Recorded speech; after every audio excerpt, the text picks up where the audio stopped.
Hello friends. तो आज हम आपको पढ़ाएंगे toughness. What is toughness? Toughness का मतलब क्या होता है? टफनेस क्या होती है?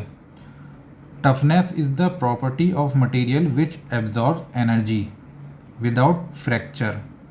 यानी कि टफनेस वह प्रॉपर्टी होती है, जैसे हमने कोई ऑब्जेक्ट लिया और उसे हम तोड़ने की कोशिश करते हैं तो कितनी ताकत तक झेल सकता है, यानी कि कितनी एनर्जी को एब्जॉर्ब कर सकता है फ्रैक्चर होने तक, टूटने तक।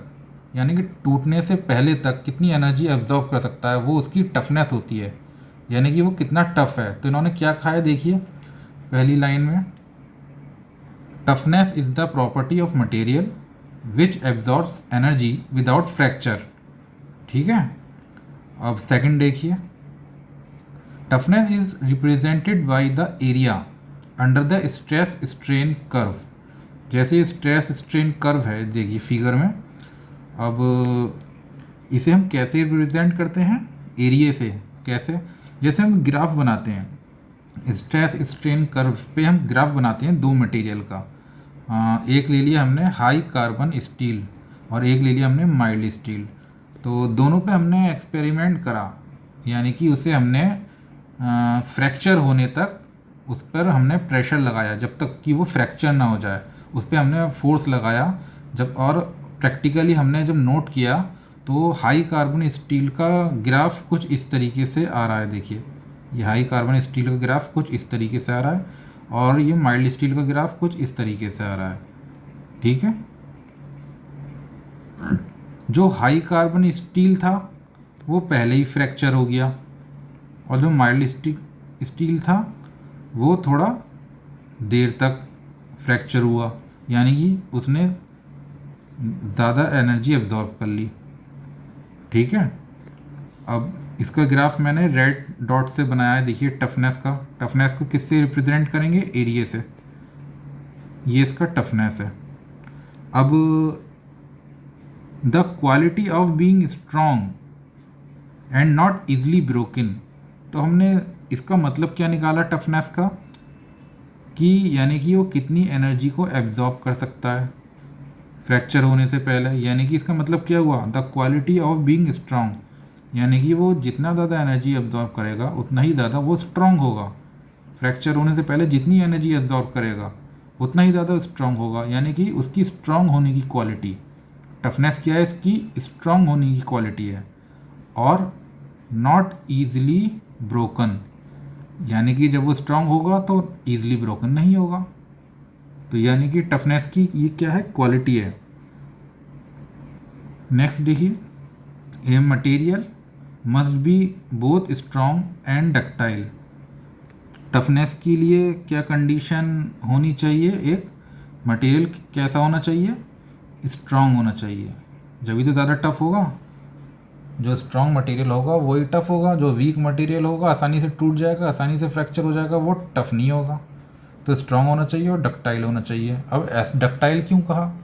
डक्टाइल का मतलब तो आपको पता ही क्या होता है। ब्रिटल मटेरियल जो होता है वो एकदम से ब्रेक हो जाता है।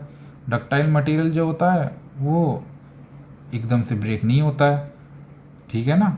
तो एकदम से ब्रेक नहीं होगा तो जाहिर सी बात है वो उसकी टफनेस ज़्यादा होगी, क्योंकि वो ज़्यादा एनर्जी को एब्जॉर्ब करेगा। नेक्स्ट देखिए, नेक्स्ट क्या कह रहा है? Brittle materials like ceramics that are strong but with limited ductility are not tough. अब इन्होंने कहा ब्रिटल मटेरियल है, जैसे सेरेमिक है। सेरेमिक क्या है? ब्रिटल मटेरियल है। सेरेमिक जैसे टाइल्स ले लो, टाइल्स क्या है? सेरेमिक की तो है। अगर आप उसे तोड़ोगे, आप उस पर फोर्स लगाओगे तो वो एकदम टूट जाएगा। ठीक है ना। तो वो क्या हो गया? ब्रिटल मटेरियल हो गया। डेट आर स्ट्रॉन्ग, वो स्ट्रॉन्ग तो होता है बट विद लिमिटेड डक्टिलिटी, उसकी डक्टिलिटी बहुत कम होती है क्योंकि वो ब्रिटिल होता है। डक्टिलिटी मतलब वो ज़्यादा देर तक फोर्स को नहीं झेल सकता, एकदम से ब्रेक हो जाएगा। तो यानी कि इसकी डक्टिलिटी कम होती है ब्रिटिल मटेरियल की, जैसे कि सेरेमिक। तो वो क्या, टफ नहीं होगा, वो टफ नहीं कहलाएगा। ठीक है ना। नेक्स्ट देखिए, toughness is a measure of materials resistance to fracture. यानी कि toughness is the measure of materials resistance to fracture.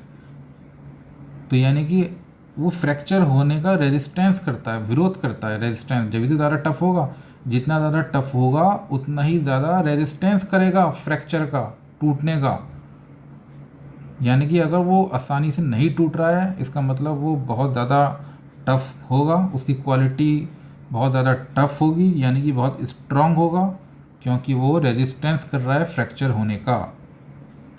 Next देखिए, toughness is a measure of how much energy a metal can absorb. एक major ये भी है, देखिए एक point ये भी है। अगर आपको और पॉइंट समझ में ना आए तो एक तरीका ये भी है, toughness is a measure of how much energy a metal can absorb.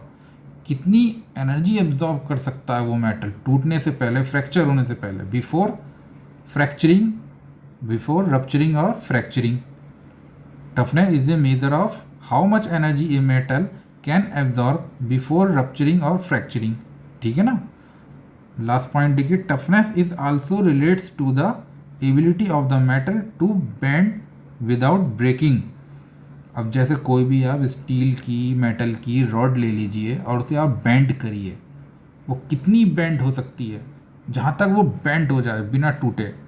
जहाँ भी एकदम से जैसे टूटने का पॉइंट आ गया, फ्रैक्चर पॉइंट आ गया, तो वहाँ तक क्या होगा, उसकी टफनेस, कितनी एनर्जी वो एब्जॉर्ब कर सकता है। Toughness is also relates to the ability of metal to bend without breaking.